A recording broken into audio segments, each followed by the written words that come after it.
All you have to do is walk up to a house, ring the doorbell, and say tricks or treats. Are you sure it's legal? Of course it's legal. I wouldn't want to be accused of taking part in a rumble. Hello, I'm M.E. from M.E. and History. This piece of dialogue, said by Peanuts characters Lucy and Sally, comes from a classic children's film that many, including myself, have watched at this time of the year. It's The Great Pumpkin, Charlie Brown. However, I will not be discussing a blanket-carrying, thumb-sucking child who gets his holidays mixed up.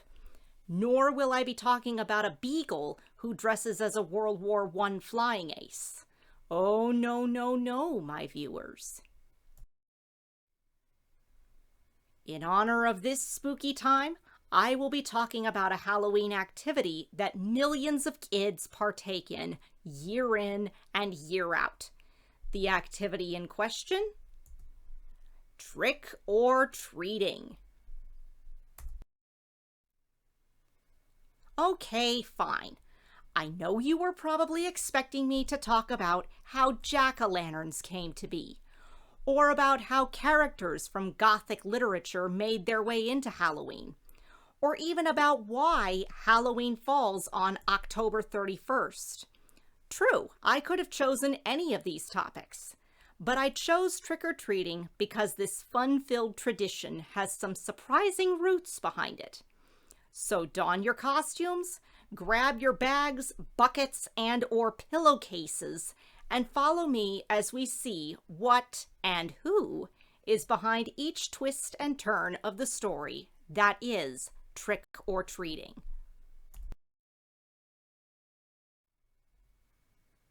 The origins of trick-or-treating begin about 2,000 years ago in what is now Ireland and Scotland during the pagan celebration of Samhain.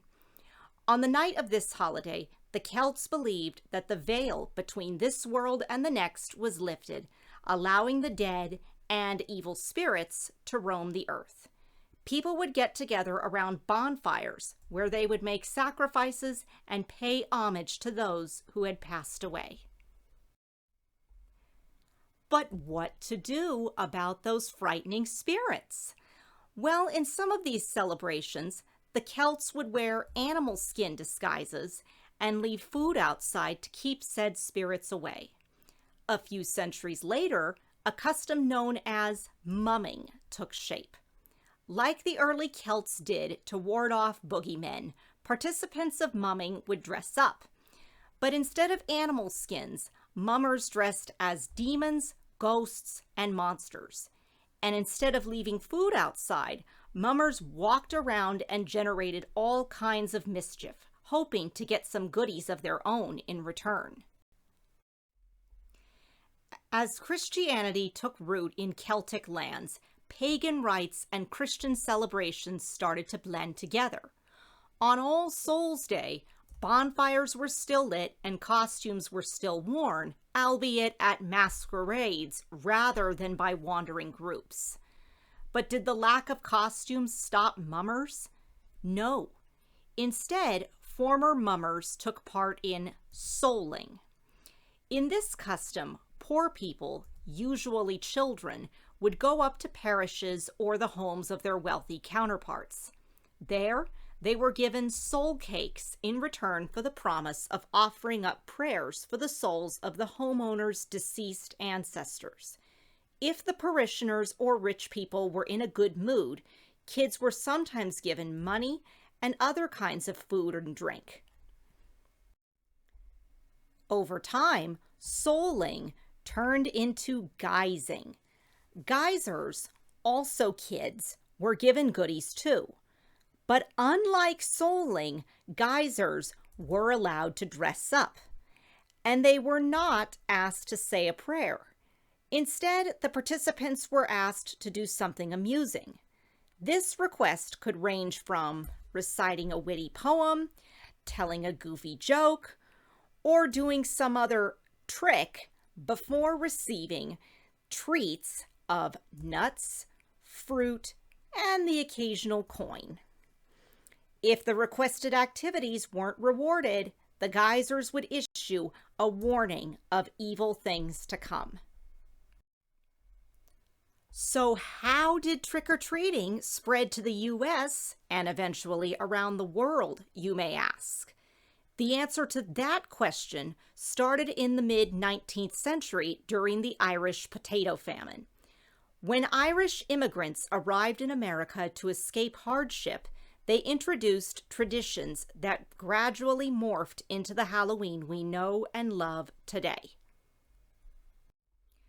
Somewhere during the 1920s, the first recorded instance of trick-or-treating in the U.S. occurred. As with souling and guising, kids dressed up, walked around from door to door, and asked their neighbors for goodies.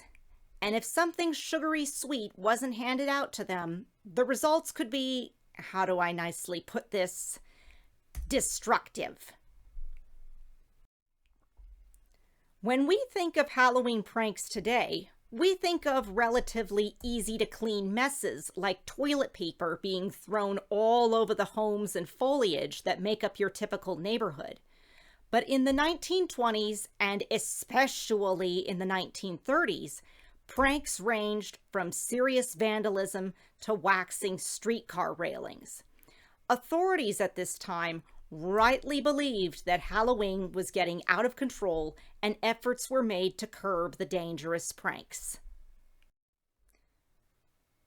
One such effort was to organize community-based trick-or-treating events that were specifically for children instead of rowdy adolescents. While pranking couldn't be stamped out entirely, the violent part of it was curtailed. Along with curbing the destruction came another change that led to kids bouncing off the walls after community events: the distribution of mass-produced candy. Companies like Hershey's and Mars Incorporated had fast-paced machinery that pumped out all kinds of yummy treats, from chocolate bars to peanut butter cups. More candy, of course, led to more sugar highs. Annoying, yes, but much easier to manage than vandals and serious injuries. Successful though these traditions were, however, they were put to a halt when the U.S. got into the fray of World War II. In the name of patriotism, sugar was, among a host of other things, rationed. With the lack of sugar came, of course, a lack of goodies. But did that dampen the Halloween spirit? No. Alternatives to sugary sweets, like apples and popcorn balls, were handed out instead. When the post-war baby boom started out, the sugar rations were lifted and trick-or-treating once again took its place among the many important Halloween traditions. And it wasn't just goodies that were advertised left, right, and center either. Costumes, too, took on a new form. Halloween outfits from previous years, like those in the photos seen earlier in this video, consisted of homemade or flimsy mass-produced paper costumes that sometimes caught fire. With the rise of the post-war baby boom, however, costumes became more durable and more enticing, courtesy of, once again, non-stop advertising. Kids could now wander around the neighborhood dressed as their favorite characters from movies, radio series, and TV programs, a trend that continues right up to this very day. In time, courtesy of the baby boom, trick-or-treating became a kind of ritual for kids, in particular if they lived in the suburbs. And the evolution of the tradition didn't stop there. Even though kids today still roam up and down their neighborhoods in search of their favorite sugary snacks, a ritual known as trunk or treat began to crop up. First occurring in the 1990s, trunk or treat events were set up at schools, hospitals, and other community centers.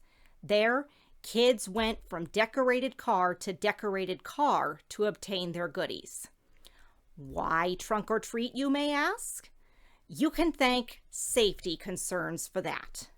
Parents were worried, in some cases rightly so, about their little ones getting lost in the dark, crossing the roads at dangerous intersections, and going to the homes of strangers. The popularity of the custom skyrocketed during the COVID-19 pandemic because it allowed people to, or at least try to, maintain distance while not putting a damper on the Halloween spirit. With the history of trick-or-treating now covered, I encourage you, my viewers, to think fondly of when you took part in this custom. Even though your job is now relegated to chasing your own kids around, or doling out sweets, or, in my case, small toys and pencils, remember the kid that dwells in you. And remember that, as with all traditions, there is a story behind trick-or-treating. I'm ME from MEN History and YouTube. Happy Halloween, my viewers!